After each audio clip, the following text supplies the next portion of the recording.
Hello children, Kannada for little ಸ್ಟಾರ್ಸ್ಗೆ ಸ್ವಾಗತ. ಇವತ್ತು ನಾವು ಈ ತರಗತಿಯಲ್ಲಿ ಕನ್ನಡ ವರ್ಣಮಾಲೆಯ ವಿಭಾಗ ಒಂದು ಕ್ರಮದ ಬಗ್ಗೆ ನಾವು ಇವತ್ತು ತಿಳಿದುಕೊಳ್ಳೋಣ.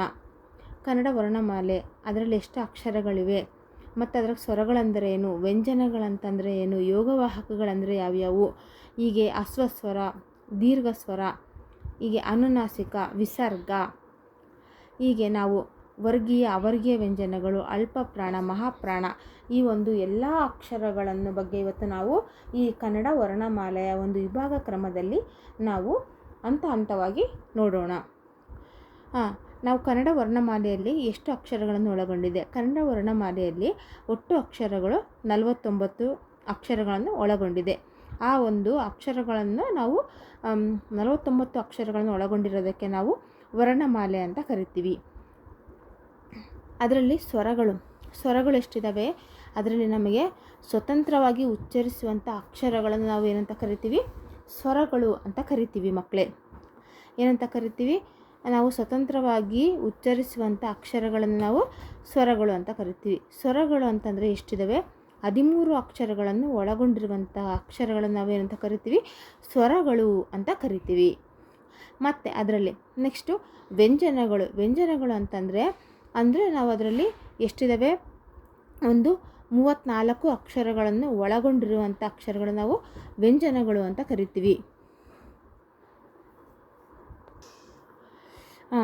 ಸ್ವರದ ಸಹಾಯದಿಂದ ಉಚ್ಚರಿಸಲ್ಪಡುವಂಥವು ಅಂದರೆ ನಮಗೆ ಸ್ವರಗಳು ಅಂತಂದರೆ ಏನಂತ ನೋಡಿದ್ವಿ ನಾವು? ಸ್ವತಂತ್ರವಾಗಿ ಉಚ್ಚರಿಸುವಂಥ ಅಕ್ಷರಗಳನ್ನು ನಾವೇನಂತ ಕರಿತೀವಿ? ಸ್ವರಗಳು ಅಂತ ಕರಿತೀವಿ. ಅದೇ ರೀತಿಯಲ್ಲಿ ವ್ಯಂಜನಗಳಂತಂದರೆ ಈ ಒಂದು ಸ್ವರಗಳ ಸಹಾಯದಿಂದ ಉಚ್ಚರಿಸುವಂಥ ಅಕ್ಷರಗಳನ್ನು ನಾವೆಂತ ಕರಿತೀವಿ? ವ್ಯಂಜನಗಳು ಅಂತ ಕರಿತೀವಿ ಮಕ್ಕಳೇ. ಅದೇ ರೀತಿಯಲ್ಲಿ ಯೋಗವಾಹಕಗಳು ಅಂತಂದರೆ ಎಷ್ಟಿದ್ದಾವೆ? 2 ಇದ್ದಾವೆ. ಯೋಗವಾಹಗಳು ಎಷ್ಟು ಅಕ್ಷರಗಳನ್ನು ಒಳಗೊಂಡಿದೆ? 2 ಅಕ್ಷರಗಳನ್ನು. ಅಂದರೆ ಯೋಗವಾಹಕಗಳು ಅಂತಂದರೆ ನಾವು 2 ಯೋಗವಾಹಕಗಳನ್ನು ಒಳಗೊಂಡಿದೆ. ಅದರಲ್ಲಿ ಯಾವುದಂದರೆ ಅಕ್ಷರದ ಸಂಬಂಧ ಪಡೆದು ಉಚ್ಚರಿಸಲ್ಪಡುತ್ತವೆ. ಇಲ್ಲಿ ಏನಂತ ಕರಿತೀವಿ? ಅಕ್ಷರದ ಸಂಬಂಧವನ್ನು ಪಡೆದು ಉಚ್ಚರಿಸಲ್ಪಡುವಂಥ ಅಕ್ಷರಗಳ ನಾವು ಯೋಗವಾಹಕಗಳು ಅಂತ ಕರಿತೀವಿ. ಇವಾಗ ನೋಡಿದ್ವಲ್ಲ, ಸ್ವರಗಳು 13 ಇದ್ದಾವೆ. ಅದೇ ರೀತಿಯಲ್ಲಿ ವ್ಯಂಜನಗಳು 34ಗಳನ್ನು ವ್ಯಂಜನಗಳು ಒಳಗೊಂಡಿದೆ. ಅದೇ ರೀತಿಯಲ್ಲಿ ಯೋಗವಾಹಕಗಳು 2 ಇರುವುದನ್ನು ನಾವು ಕಾಣ್ತೀವಿ ಮಕ್ಕಳೇ. ಅದರಲ್ಲಿ ನೆಕ್ಸ್ಟು ಇವಾಗ ನಮಗೆ ಸ್ವರಗಳಲ್ಲಿ ನಮಗೆ ಯಾವ್ಯಾವು ಬರ್ತವೆ? ಅದರಲ್ಲಿ 3 ವಿಧಗಳನ್ನು ನಾವು ಕಾಣ್ತೀವಿ. ಅದರಲ್ಲಿ ನಮಗೆ ಅಸ್ವಸ್ವರ ಕಾಣ್ತೀವಿ, ದೀರ್ಘ ಸ್ವರ ಕಾಣ್ತೀವಿ ಮತ್ತು ಪ್ಲುತ ಸ್ವರ ಕಾಣ್ತೀವಿ. ಅದರಲ್ಲಿ ನಾವು ಮತ್ತೆ 3 ವಿಧಗಳಾಗಿ ನಾವು ಕಾಣುವುದನ್ನು ನಾವು ನೋಡ್ತೀವಿ. ಯಾವ್ಯಾವು ಸ್ವರಗಳಲ್ಲಿ ಮತ್ತೆ 3 ವಿಧಗಳನ್ನು ನಾವು ಕಾಣ್ತೀವಿ? ಅಸ್ವಸ್ವರ, ದೀರ್ಘ ಸ್ವರ ಮತ್ತು ಪ್ಲುತ ಸ್ವರ ಅಂತ ಕರಿತೀವಿ. ಇವಾಗ ಅಸ್ವಸ್ವರ ಅಂತಂದರೆ ಒಂದು ಮಾತ್ರ ಕಾಲದಲ್ಲಿ ಉಚ್ಚರಿಸುವಂಥ ಸ್ವರಕ್ಕೆ ನಾವು ಅಸ್ವಸ್ವರ ಅಂತ ಕರಿತೀವಿ. ಅಂದರೆ ಒಂದು ಮಾತ್ರ ಕಾಲದಲ್ಲಿ ಉಚ್ಚರಿಸುವಂಥ ಅಕ್ಷರಕ್ಕೆ ನಾವು ಅಸ್ವಸ್ವರ ಅಂತ ಕರಿತೀವಿ. ಅಸ್ವಸ್ವರಗಳು ಎಷ್ಟಿದ್ದಾವೆ ಅಂತಂದರೆ 6 ಅಸ್ವಸ್ವರಗಳನ್ನು ಒಳಗೊಂಡಿರೋದನ್ನು ನಾವು ಕಾಣ್ತೀವಿ ಮಕ್ಕಳೇ. ಅವು ಯಾವ್ಯಾವು ಅಂತಂದರೆ ಆ, ಈ, ಉ, ರು, ಎ, ಓ. ಇವುಗಳನ್ನು ನಾವೇಂತ ಕರಿತೀವಿ? ಅಂದರೆ ಒಂದು ಮಾತ್ರ ಕಾಲದಲ್ಲಿ ಉಚ್ಚರಿಸುವಂಥ ಅಕ್ಷರಗಳು ಇವು ಆಗಿದ್ದಾವೆ. ಆ, ಈ, ಉ, ರು, ಎ, ಓ. ಇವು ನಾವು ಏನಂತ ಕರಿತೀವಿ? ಒಂದು ಮಾತ್ರ ಕಾಲದಲ್ಲಿ ಉಚ್ಚರಿಸುವಂಥ ಅಕ್ಷರಗಳನ್ನು ನಾವು ಅಸ್ವಸ್ವರಗಳು ಅಂತ ಕರಿತೀವಿ. ಇವಾಗ ದೀರ್ಘ ಸ್ವರಗಳು ಎಷ್ಟಿದ್ದಾವೆ? 7 ಅಕ್ಷರಗಳನ್ನು 7 ಸ್ವರಗಳನ್ನು ಒಳಗೊಂಡಿರುವಂಥ ಅಕ್ಷರಗಳನ್ನು ನಾವು ಎಂತ ಕರಿತೀವಿ? ದೀರ್ಘ ಸ್ವರಗಳು ಅಂತ ಕರಿತೀವಿ. ಅಂದರೆ 2 ಮಾತ್ರ ಕಾಲದಲ್ಲಿ ಏನಂತ ಕರಿತೀವಿ ಮಕ್ಕಳೇ? 2 ಮಾತ್ರ ಕಾಲದಲ್ಲಿ ಉಚ್ಚರಿಸುವಂಥ ಅಕ್ಷರಗಳು ನಾವು ದೀರ್ಘ ಸ್ವರಗಳು ಅಂತ ಕರಿತೀವಿ. ದೀರ್ಘ ಸ್ವರಗಳು ಎಷ್ಟು ಸ್ವರಗಳನ್ನು ಒಳಗೊಂಡಿದೆ? ನಾವು 7 ಅಕ್ಷರಗಳನ್ನು ಒಳಗೊಂಡಿದೆ, 7 ಸ್ವರಗಳನ್ನು ಒಳಗೊಂಡಿದೆ. ಅವು ಯಾವ್ಯಾವು ಅಂತಂದರೆ ಆ, ಈ, ಉ, ಎ, ಐ, ಓ, ಅವು. ಇವಾಗ ಅರ್ಥ ಆಯ್ತಲ್ವ? ಆ, ಈ, ಉ, ಎ, ಐ, ಓ, ಅವು. ಈ ಒಂದು ಅಕ್ಷರಗಳನ್ನು ನಾವೇನಂತ ಕರಿತೀವಿ? ದೀರ್ಘ ಸ್ವರ ಮುಖಾಂತರ ನಾವು ಉಚ್ಚರಿಸುವಂಥ ಒಂದು ಸ್ವರಗಳಿಗೆ ನಾವು ಎಂತ ಕರಿತೀವಿ? ನಾವು ದೀರ್ಘ ಸ್ವರಗಳು ಅಂತ ಕರಿತೀವಿ. ದೀರ್ಘ ಸ್ವರಗಳು 7 ಅಕ್ಷರಗಳನ್ನು ನಾವು ಒಳಗೊಂಡಿರೋದಕ್ಕೆ ನಾವು ದೀರ್ಘ ಸ್ವರಗಳು ಅಂತ ಕರಿತೀವಿ. ಅಸ್ವಸ್ವರಗಳು ಎಷ್ಟು ಅಕ್ಷರಗಳನ್ನು ಒಳಗೊಂಡಿದೆ? 6 ಸ್ವರಗಳನ್ನು ಒಳಗೊಂಡಿದೆ. ಅದೇ ರೀತಿಯಲ್ಲಿ ಪ್ಲುತಸ್ವರ ಅಂತಂದರೆ 3 ಮಾತ್ರ ಕಾಲ. ಪ್ಲುತಸ್ವರ ಅಂತಂದರೆ ಏನು? 3 ಮಾತ್ರ ಕಾಲ ಅಂತ ಕರಿತೀವಿ. ಅದೇ ರೀತಿಯಲ್ಲಿ ನಾವು ಯೋಗವಾಹಕಗಳಲ್ಲಿ ಮತ್ತೆ ನಾವು 2 ವಿಧಗಳನ್ನು ನಾವು ಕಾಣ್ತೀವಿ. ಯಾವ್ಯಾವು ಅಂತಂದರೆ ಅನುಸ್ವಾರ ಮತ್ತು ವಿಸರ್ಗ. ಅನುಸ್ವಾರ ಮತ್ತು ವಿಸರ್ಗ.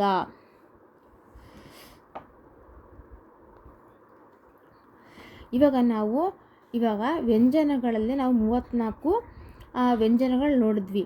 ಅವು ಯಾವ್ಯಾವು ಅಂತಂದರೆ ವರ್ಗೀಯ ವ್ಯಂಜನಗಳು ಮತ್ತು ಅವರ್ಗೀಯ ವ್ಯಂಜನಗಳು. ವರ್ಗೀಯ ಮತ್ತು ಅವರ್ಗೀಯ ವ್ಯಂಜನಗಳಲ್ಲಿ ಎಷ್ಟು ವಿಧ? 2 ವಿಧ. ವರ್ಗೀಯ ವ್ಯಂಜನ ಮತ್ತು ಅವರ್ಗೀಯ ವ್ಯಂಜನ. ವರ್ಗೀಯ ವ್ಯಂಜನಗಳು ಎಷ್ಟು ಅಕ್ಷರಗಳನ್ನು ಒಳಗೊಂಡಿದೆ? 25 ಅಕ್ಷರಗಳನ್ನು ಒಳಗೊಂಡಿರೋದಕ್ಕೆ ನಾವು ವರ್ಗೀಯ ವ್ಯಂಜನಗಳು ಅಂತ ಕರಿತೀವಿ. ಅದೇ ರೀತಿಯಲ್ಲಿ ಅವರ್ಗೀಯ ವ್ಯಂಜನಗಳು ಅಂತಂದರೆ 9 ಅಕ್ಷರಗಳನ್ನು ಒಳಗೊಂಡಿರೋದಕ್ಕೆ ನಾವು ಅವರ್ಗೀಯ ವ್ಯಂಜನಗಳು ಅಂತ ಕರಿತೀವಿ. ಇವಾಗ ವರ್ಗೀಯ ವ್ಯಂಜನಗಳು ಯಾವ್ಯಾವು? ಅದರಲ್ಲಿ ನಾವು ಏನಂತೀವಿ? 25 ಅಕ್ಷರಗಳನ್ನು ಒಳಗೊಂಡಿರೋದಕ್ಕೆ ನಾವು ವರ್ಗೀಯ. ಅವರ್ಗೀಯ ವ್ಯಂಜನಗಳು ಅಂತಂತಂದರೆ ಅವು ಯ, ರ, ಲ, ವ, ಶ, ಸ, ಹ, ಳ. ಇವುಗಳನ್ನು ನಾವೇನಂತ ಕರಿತೀವಿ? ಅವರ್ಗೀಯ ವ್ಯಂಜನಗಳು ಅಂತ ಕರಿತೀವಿ. ಅದೇ ರೀತಿಯಲ್ಲಿ ನಾವು ಅದರಲ್ಲಿ ವರ್ಗೀಯ ವ್ಯಂಜನಗಳಲ್ಲಿ ಮತ್ತೆ ನಾವು ಏನು ಮಾಡ್ತೀವಿ? 3 ವಿಧಗಳಾಗಿ ನಾವು ನೋಡ್ತೀವಿ. ಅಲ್ಪಪ್ರಾಣ, ಮಹಾಪ್ರಾಣ ಮತ್ತು ಅನುನಾಸಿಕ. ಯಾವ್ಯಾವು? ವರ್ಗೀಯ ವ್ಯಂಜನಗಳಲ್ಲಿ ಮತ್ತೆ 3 ವಿಧಗಳು: ಅಲ್ಪಪ್ರಾಣ, ಮಹಾಪ್ರಾಣ ಮತ್ತು ಅನುನಾಸಿಕ. ಇವಾಗ ನಾವು ಅಲ್ಪಪ್ರಾಣ ಅಂತಂದರೆ 11 ಅಕ್ಷರಗಳನ್ನು ಒಳಗೊಂಡಿರುವಂಥ ಅಕ್ಷರ, ಅದಕ್ಕೆ ನಾವು ಅಲ್ಪಪ್ರಾಣ ಅಂತ ಕರಿತೀವಿ. ಅವು ಯಾವ್ಯಾವು ಅಂತಂದರೆ ಖ, ಛ, ಠ, ಥ, ಪ. ಕ, ಛ, ಟ, ಥ, ಪ. ಘ, ಜ, ಡ, ಧ, ಬ. ಇವುಗಳನ್ನು ನಾವೇನಂತ ಕರಿತೀವಿ? ನಾವು ಅಲ್ಪಪ್ರಾಣ ಅಂತ ಕರಿತೀವಿ. ನೆಕ್ಸ್ಟು ಮಹಾಪ್ರಾಣ ಅಂತಂದರೆ, ಮಹಾಪ್ರಾಣದಲ್ಲಿ ನಾವು ಎಷ್ಟು ಅಕ್ಷರಗಳನ್ನು ನೋಡ್ತೀವಿ? 10 ನಾವು ಅಕ್ಷರಗಳನ್ನು ನಾವು ಕಾಣ್ತೀವಿ. ಅವು ಯಾವ್ಯಾವು ಅಂತಂದರೆ ಖ, ಛ, ಠ, ಧ, ಪ. ಫ, ಝ, ಢ, ಧ, ಬ. ಇವುಗಳನ್ನು ನಾವೇನಂತ ಕರಿತೀವಿ? ನಾವು ಮಹಾಪ್ರಾಣ. ಒತ್ತು ಕೊಟ್ಟು ಉತ್ತರಿಸುವಂಥ ಅಕ್ಷರಗಳಿಗೆ ನಾವು ಮಹಾಪ್ರಾಣ ಅಂತ ಕರಿತೀವಿ. ಅದೇ ರೀತಿಯಲ್ಲಿ ಅನುನಾಸಿಕಗಳಂತಂದರೆ ಎಷ್ಟಿದ್ದಾವೆ? 5 ಅಕ್ಷರಗಳನ್ನು ಒಳಗೊಂಡಿರೋದಕ್ಕೆ ನಾವೇನಂತ ಕರಿತೀವಿ? ಅನುನಾಸಿಕಗಳು ಅಂತ ಕರಿತೀವಿ.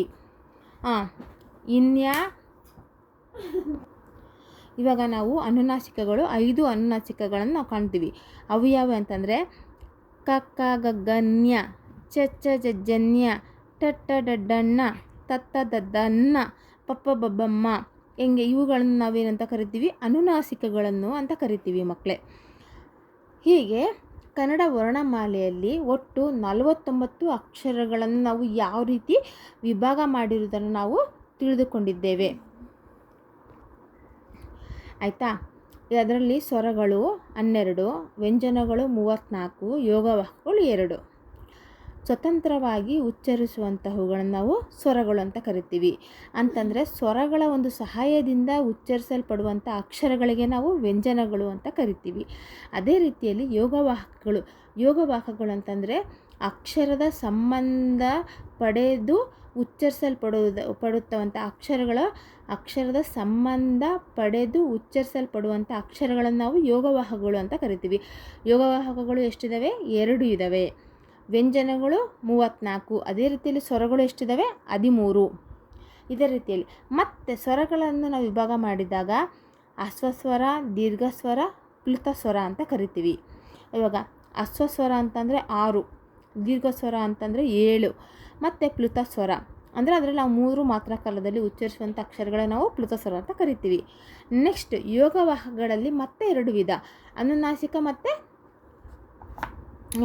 ವಿಸರ್ಗ. ನೆಕ್ಸ್ಟು ಮತ್ತು ವ್ಯಂಜನಗಳಲ್ಲಿ ಮತ್ತೆ 2 ವಿಧ: ವರ್ಗೀಯ ವ್ಯಂಜನ ಮತ್ತು ಅವರ್ಗೀಯ ವ್ಯಂಜನ. ಮತ್ತು ವರ್ಗೀಯ ವ್ಯಂಜನಗಳಲ್ಲಿ ಮತ್ತೆ ನಾವು 3 ವಿಧಗಳನ್ನು ಕಾಣ್ತೀವಿ: ಅಲ್ಪಪ್ರಾಣ, ಮಹಾಪ್ರಾಣ ಮತ್ತು ಅನುನಾಸಿಕಗಳಾಗಿ ನಾವು 3 ವಿಧಗಳಾಗಿ ನಾವು ವಿಂಗಡಿಸಿರೋದನ್ನು ನಾವು ಕಾಣುತ್ತೇವೆ. ಇವತ್ತು ನಾವು ಈ ತರಗತಿಯಲ್ಲಿ ಕನ್ನಡ ವರ್ಣಮಾಲೆ ವಿಭಾಗ ಕ್ರಮದ ಬಗ್ಗೆ ಯಾವ ರೀತಿ ಒಂದು ನಾವು ಹಂತ ಹಂತವಾಗಿ ವಿಭಾಗಿಸುತ್ತಿದ್ದೇವೆ ಎಂಬುದನ್ನು ನಾವು ಈ ತರಗತಿಯಲ್ಲಿ ತಿಳಿದುಕೊಂಡಿದ್ದೇವೆ.